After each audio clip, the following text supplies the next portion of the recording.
మీకు అన్ని విషయాలు తెలుసు అని తెలిసినా, నాకు తెలిసింది మీతో చెప్పకుండా ఉండలేకపోతున్నాను. అందుకోసమే ఈ వీడియో చేస్తున్నాను. మీకు తెలిసిందే ఆడియోకి, వీడియోకి ఎప్పుడూ లింక్ ఉండదు.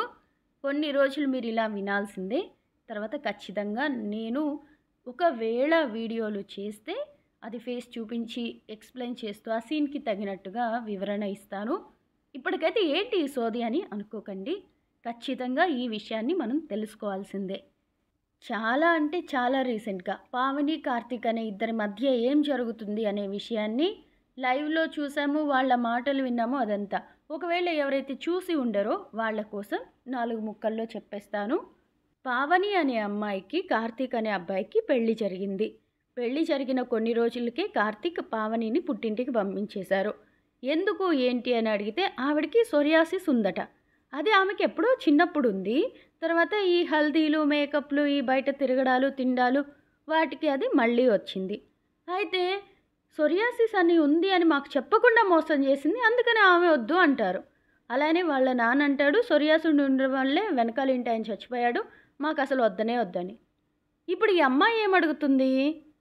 సరే నేనొద్దు. నాకు జబ్బుందని మీరు మోసం చేశాననుకున్నారు అయిపోయింది. నా డబ్బులు నాకిచ్చేయండి. పెళ్లి కోసం నేను చాలా అప్పులు చేశాను. అవి తీర్చుకోవాలంటే మేము మీకు కట్నంగా ఇచ్చిన బంగారాన్ని తిరిగిస్తే నేను వాటిని అమ్ముకొని వాళ్ళకి ఇచ్చేసి నేను కాస్త ఉంటాను. నా పని నేను చేసుకుంటూ. వాళ్ళు అప్పులు అడుగుతున్నప్పుడు మేము తట్టుకోలేకపోతున్నాం ఆ బాధని ఫేస్ చేయడం అని ఆ అమ్మాయి చెప్తుంది. ఆ అమ్మాయి అందుకే వాళ్ళ ఇంటికి రావడం, మాట్లాడుతూ ఉండగానే ఈమెకేదో ఫోన్ వచ్చి బయటికి రాగానే వీళ్ళని బయట నెట్టేసి వాళ్ళు తలుపులు పెట్టేసుకోవడం చేశారు. ఇక తనేం చేస్తుంది? అక్కడే కూర్చొని మాకు కావాలి మా బంగారం అని అడుగుతుంది. సో ఇదన్నమాట విషయం. ఇప్పుడు ఈ టీవీ ఛానల్ ఒక ఆయన ఆ అబ్బాయి కార్తీక్ అనే ఆయనకి ఫోన్ చేస్తాడు. ఏదున్నా కోర్టులో చూసుకుంటామంటాడు. ఆ అమ్మాయితో ఏమన్నా మాట్లాడతారా అంటే? అంటే అసలు నువ్వు ఇది తప్పు చేసావు కదా! కాబట్టి నేను నిన్ను వదిలేసాను. దీన్ని మళ్ళీ మీడియా ముందుకు ఎందుకు తెస్తున్నావు? అసలు నీ ప్రాబ్లమ్ ఏంటి?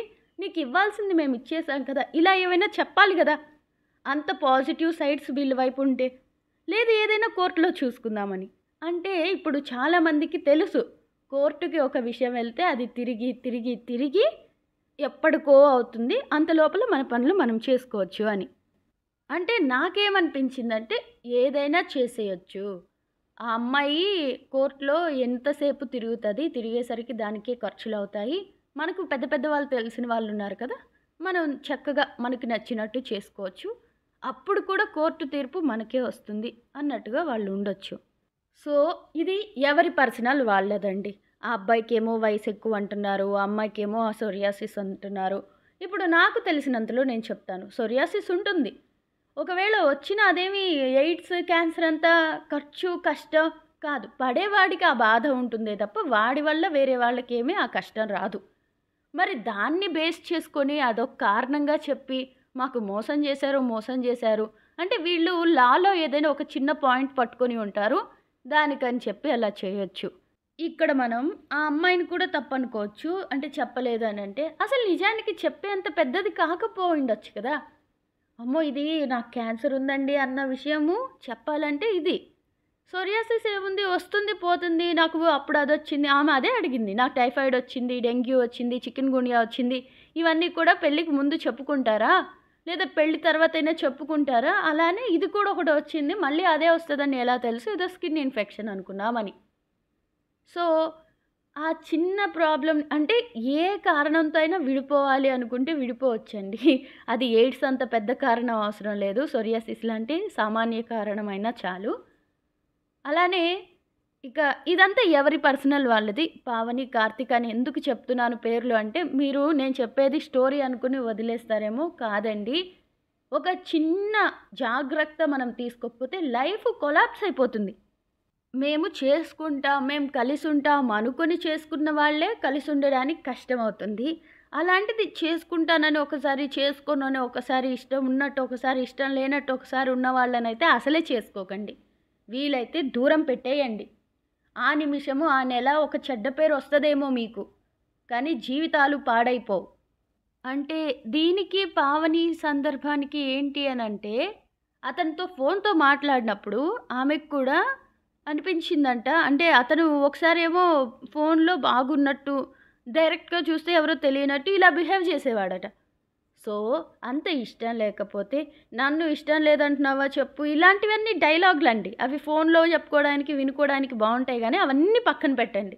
డైరెక్ట్గా అమ్మాయి అబ్బాయి ఒకసారి సెక్స్ గురించి, ఇంత పొడుగున్నాడు అబ్బాయి, అంత అందంగా ఉంది అమ్మాయి, ఇలాంటివి చూసి పెళ్లి చేసుకుంటే సంక నాకిపోతాం ఫ్యూచర్లో. అలా అని అందంగా లేనోళ్ళని చేసుకోమని కాదు, అందము అవసరమే, దానికి తగిన గుణం కూడా అవసరమే.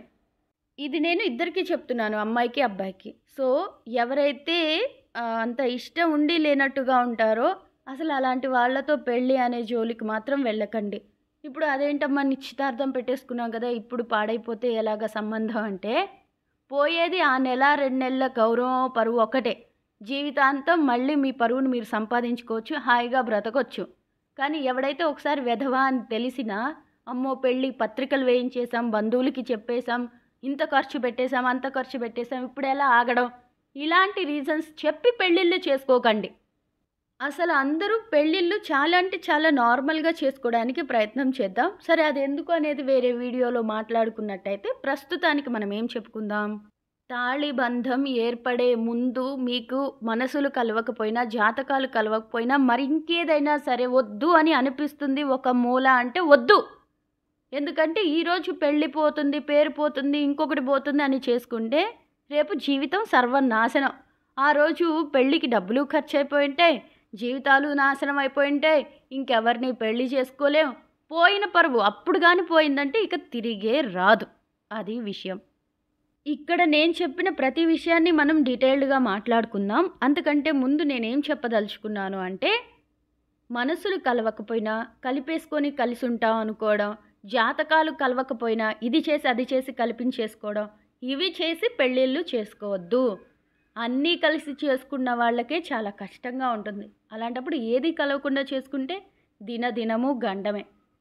కావాలంటే ఇప్పుడు చూడండి, మామూలుగా మనం మాట్లాడుకున్న అమ్మాయి విషయంలోనే చీరలు కొనేసాం, బంగారం కొనేసాం, అందరికీ పెళ్ళి అని చెప్పుకున్నాం. ఇప్పుడు పెళ్ళి ఆగితే వాళ్ళందరి ముఖం ఎలా చూస్తాం, ఇవన్నీ ఏం చేయాలి, ఇలా అనుకొని పెళ్ళి చేసుకోవడం వల్ల ఈరోజు అంటే మనం ముందుగా పెళ్ళి కొడుకుతో మాట్లాడతాం కదా, ఆ సమయంలో ఫోన్ మాట్లాడుతున్నప్పుడు అమ్మాయికైనా అబ్బాయికైనా ఇద్దరికీలే వీడేదో తేడా కొడుతున్నాడు, వీడి గురించి నాకేదో నచ్చట్లేదు, ఫోన్లో ఒకలాగా ముందు ఒకలాగా తెలిసి తెలియనట్టుగా ఎప్పుడు మాట్లాడినా డబ్బు డబ్బు డబ్బు అంటున్నాడు, ఇంత డబ్బు మనుషులతో మనం ఎలా పడతాం, ఇవి ఆలోచించుకొని పెళ్ళి తాళి బంధం ఏర్పడే ముందే ఏ నిమిషమైనా మీరు వాళ్ళ గురించి వీళ్ళ గురించి ఆలోచించకుండా నిజంగా మీ మనసుకి అది నిజం అనిపిస్తే ఆపేసుకోండి. ఎగ్జాంపుల్, మనం మాట్లాడుకుంటున్నామే, ఆమె ఆ రోజు అలా ఆలోచించి వద్దు వీడు అనుకుంటే ఈరోజు మనందరి ముందు కనిపించేవాళ్ళు కాదు. ఇంతమందితో కోర్స్ మనందరం ఆమెకి సపోర్టే చేస్తాం అనుకోండి, బట్ ఎంత సపోర్ట్ చేసినా అసలు ఇంత గొడవ రాదు కదా, ఇంత దూరం రాదు కదా.